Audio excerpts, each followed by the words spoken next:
Daisuke! Our Japanese audience is gonna love you, bro. I just know it. I do.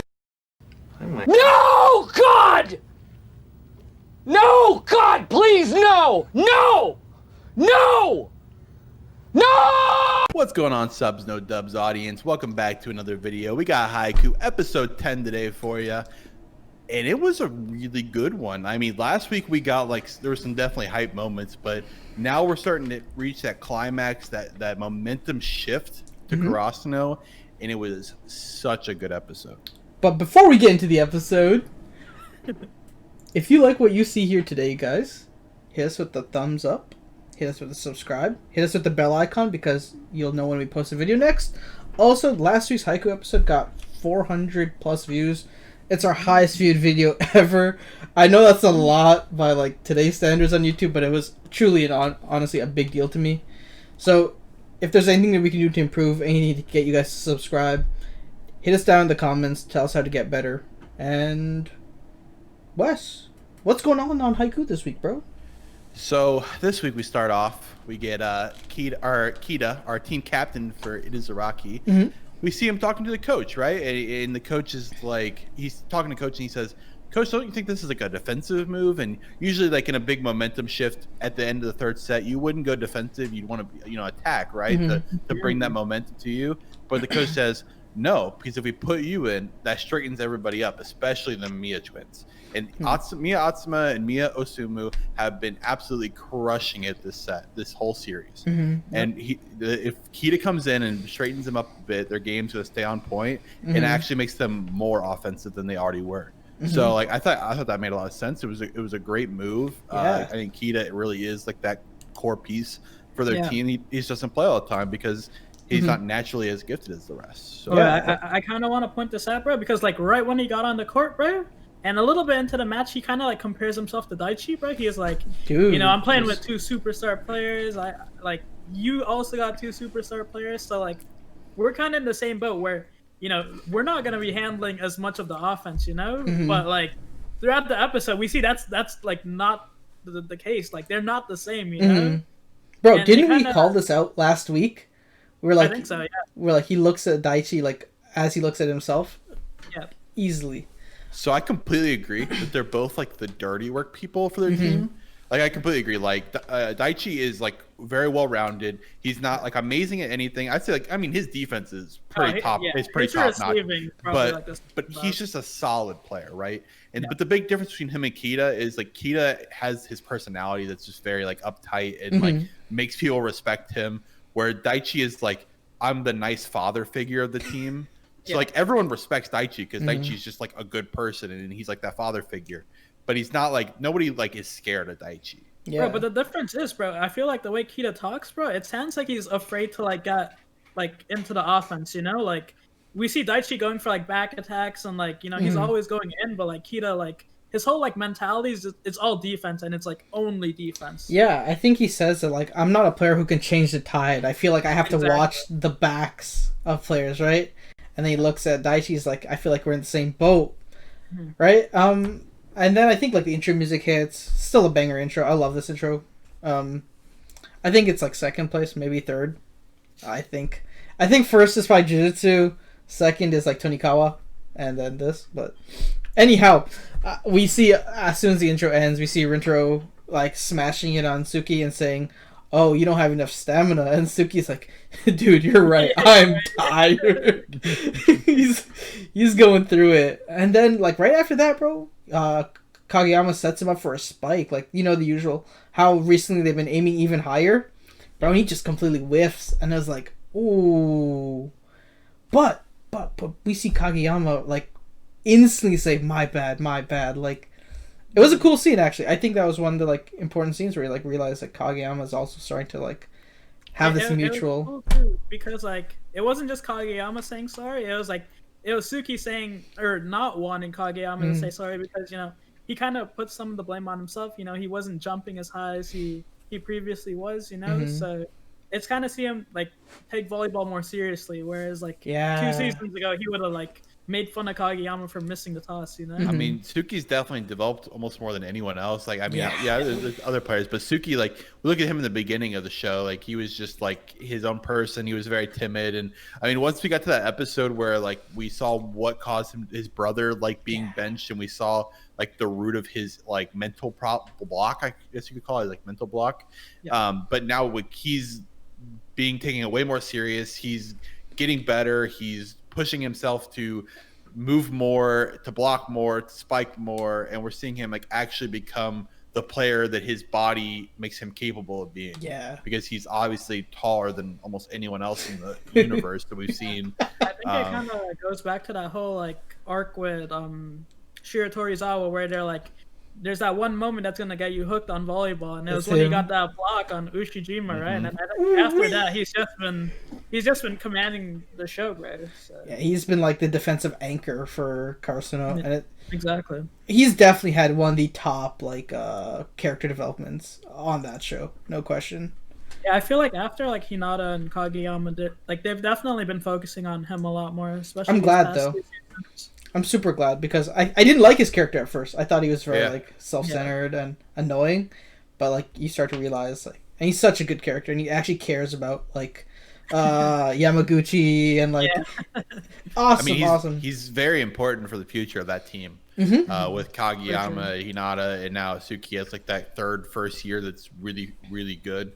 Yeah, and like if he can, like obviously he's more meant for the middle blocker role than Hinata. Like so, if Hinata is able to like maybe switch to more like a wing spiker kind of position and not like they can put Suki and Hinata in together. Like I feel like that for the future would be a really good lineup. Yeah, I hope so. All right, yeah, but like after that we go straight into like Asahi just going off. That's the first time like he gets his spike in 100. He pumps his fist. He's like 100%, baby. I'm going all in. And he hits them with an absolute bomb to the back right side for like a no-touch ace. And we see Atsumu say, "Oh, this is Karasuno's samurai." He starts off with like 80% of his power, and as the game goes on, he goes to full potential. I'm like, ooh. Did you notice the old fan for Inazuraki? Good job, samurai guy, and whoever who's like the coach or whatever. It's like, why are our fans like that? They just like good volleyball. They don't care who. And then they're like, they're like, "Shut up, you old geezers." That was awesome. It's such a good like comedic moment. Yeah, I love those. It reminded me of like the original like Karasuno episodes where they're getting made fun of for being bad, and now they're getting cheered for doing things. They're not bad anymore. Yeah, yeah. But then after that, we see the Atsumu twins go for the reverse quick, and they absolutely flop on it. Right, like they just. I guess they mistimed it, right? They haven't practiced it. They're just doing it off a whim, off of their athletic ability, and it finally came back to bite them. Although Kita was there to back them up. He watched their backs, bro. He had their backs and just hit them over. I think it was also a cool point because like everyone on Karasuno was like, there's no way they're gonna go for it, but everyone on Inazuraki, they just knew they were gonna go for the reverse quick right away, and it kind of shows like. You know, they kind of are like Karasuno in a lot of ways, and especially in how they play, because like they'll like innovate and they'll try like new stuff, like regardless of the situation. I think this was like a moment in the show where we see Kita saying, "I don't like the banner saying that." He says we don't need the memories. We don't need memories, right? He's like, we have two different paths that we can take. I think this is also referring back to an older episode, but. I think this was last episode because in the last one they're kind of like explaining the banner, right? And they're kind of showing, or the coach is kind of explaining like why the players should focus on that saying. But it's kind of interesting to see like their captain, their leader, not necessarily agree with it, and you know, But then we see like Daichi do a complete flip of the switch, right? They had like Karasuno had a moment where they realized that like. Dude, it's not about winning. It's not about losing. It's just this point right now that matters, right? And it was such a cool moment, right? They come from being this team that's been like the clipped crows or like the flightless crows, and now they're starting to like gain back their confidence. And this is Daichi came in for the synchro attack for like a back row spike because he's just the GOAT. Yeah, they mentioned like they hadn't done any back row attacks on the synchro, so like it was like a scouting, like Inazuraki like didn't expect it because they like scouted it and said like they're not going to attack from the back on these synchros, and then they finally did, and Daichi got it through, and they're all mind blown, and Inazuraki's like, how could they possibly do that? It's like that's just what Karasuno does. Like anyone can perform at any time. He's got to be ready for it. Bro, so like following that up, we get like Suki getting a chance ball and spiking it back down, like right back. But then we see the Mia twins try to go for that quick again, but it's with Osamu as the setter. Sorry, and we see him realizing maybe passing it to Atsumu isn't the right idea, and he just hits Ojiro with a absolute like perfect set, and he spikes it down on them. I'm like, oh man, like it's getting rough now. They're back up. I think at this point Inazuraki was up 22-21. And now you're starting to get worried, right? Yeah. But Tanaka hits an amazing spike, right? It hits all three blockers and hits it out of bounds. I think that ties it back up.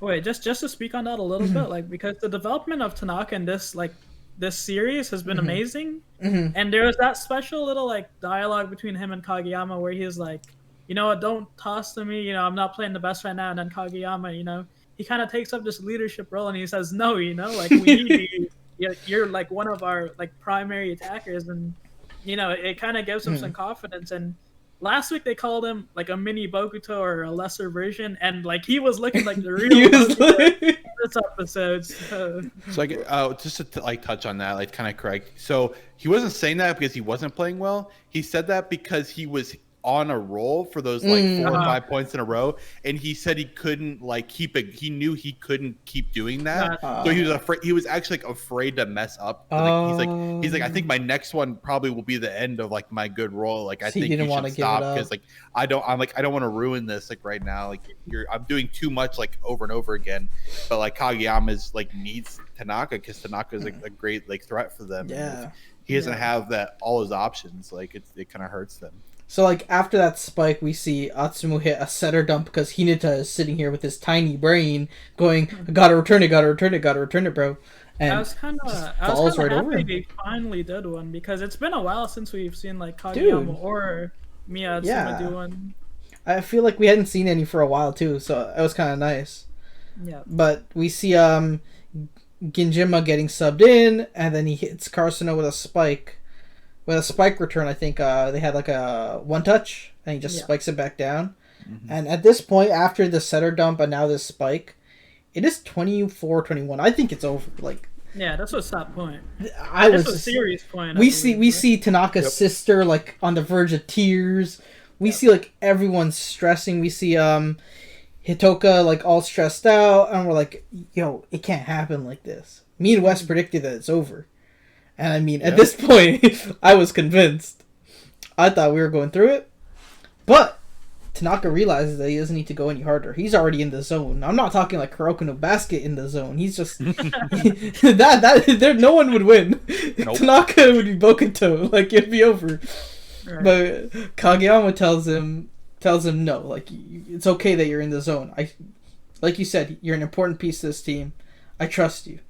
And he just keeps feeding him, bro. And this time he hits him with, like, this perfect... No, wait. This isn't a perfect set. Wait, never mind. Excuse me. It's a line shot. It's like a line shot. And then, I think this is Inazuraki, like, actually blocks him. And Nishinoya gets the, like, up...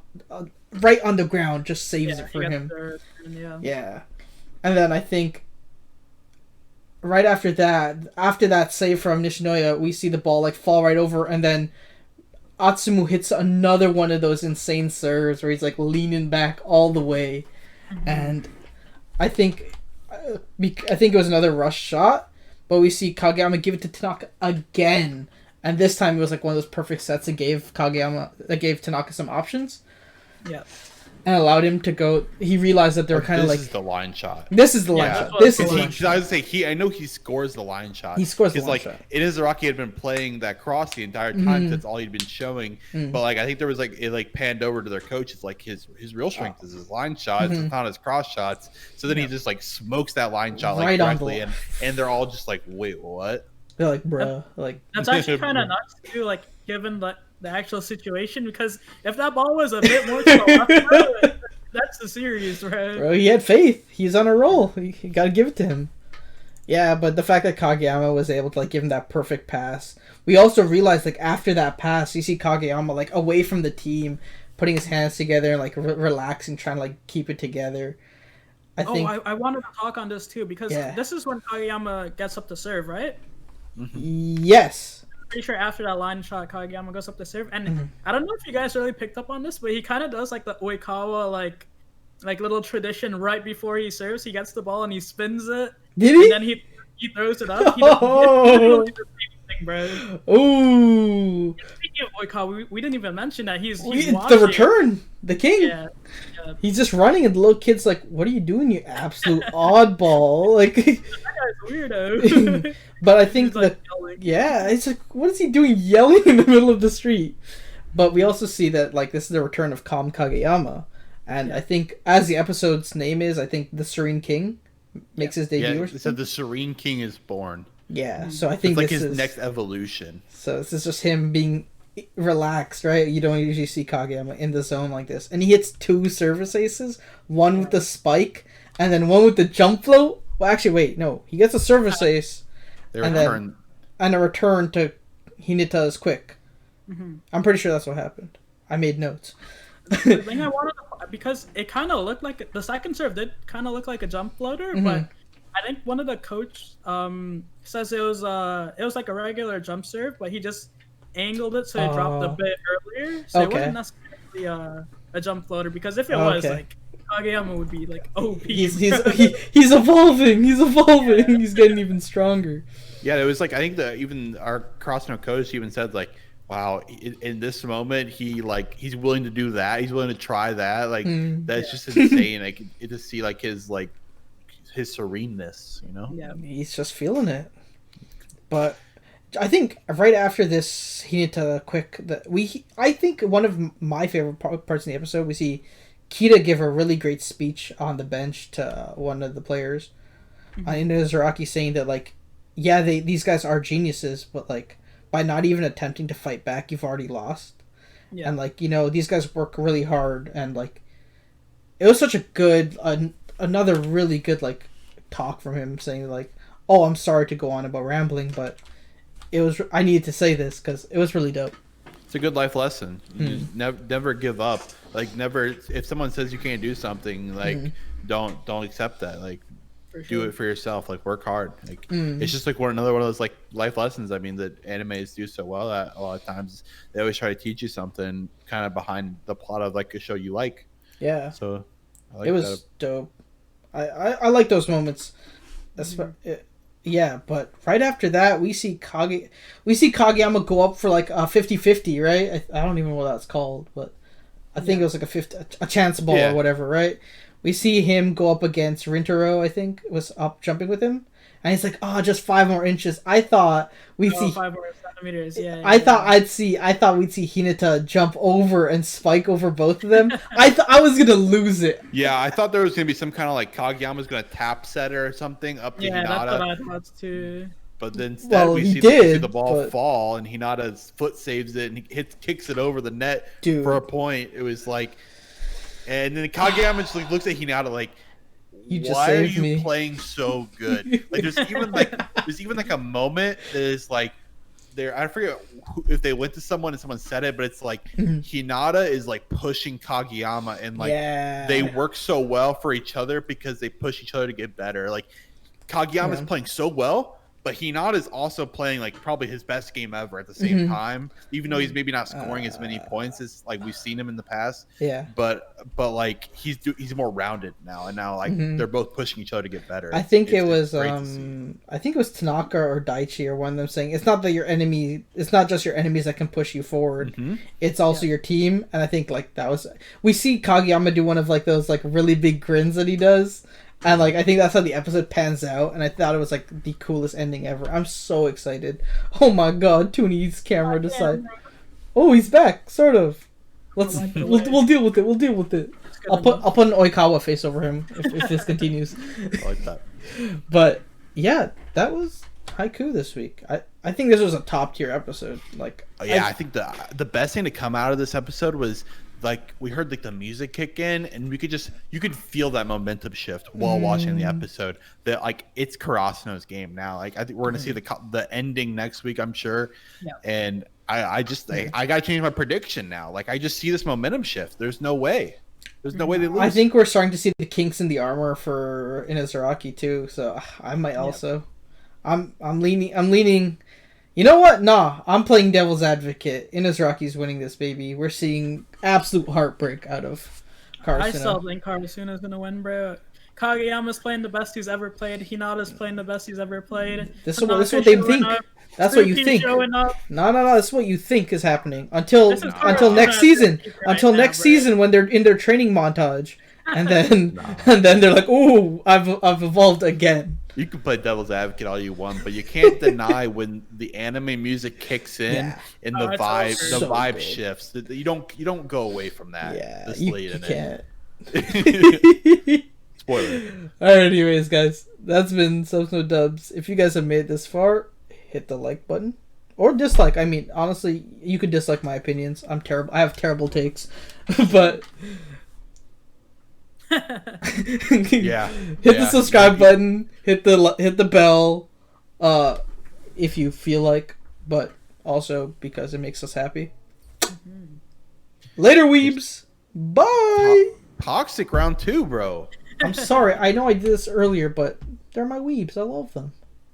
They're my weebs. Yeah, you better keep that in. I will. They're my weebs.